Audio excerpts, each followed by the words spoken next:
ఒక ఆవిడ వచ్చి అమాయకంగా ఏమండి అక్కడ ఒక కొబ్బరికాయ కొట్టామండి, అది కుళ్ళిపోయిందండి, ఇక్కడ కొట్టామండి, ఇది కూడా కుళ్ళిపోయింది, ఏం చేయమంటారు? ఏం చెప్పాలో చెప్పండి మీరు ఎవరైనా. నాకు జాలేసింది నిజంగా. పెద్ద వయస్సు ఆవిడకి ఏదో మనసులో శంక ఉంది. అంటే పాపం ఆవిడకి బెంగ ఏమిటంటే ఈ కొబ్బరికాయ కుళ్ళిపోవడం అనేది మనకి జరగబోయే అశుభానికి ఏమన్నా సూచనేమో. ఎంత గుడ్డి నమ్మకం అండి. మన జీవితం ఇంత చేస్తే కొబ్బరికాయ మీద ఆధారపడి ఉందా?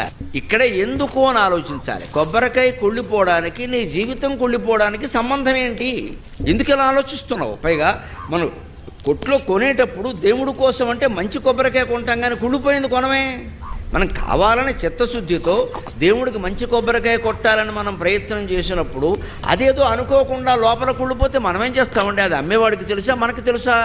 అలాగనే ఏమండి, దేవుడికి తెలుసు కదండి, నా చేతికి మంచి కొబ్బరికాయ ఇచ్చేలా చేయొచ్చు కదండి, దేవుడికి వేరే పని ఏమి లేదా? నీ కొబ్బరికాయ లెక్కెట్టుకుంటూ కూర్చుంటాడా? అంచేతను మనం ఈ ఎందుకు అన్న ప్రశ్న వేస్తే ఈ ఆలోచన పక్కకి వెళ్ళిపోతుంది.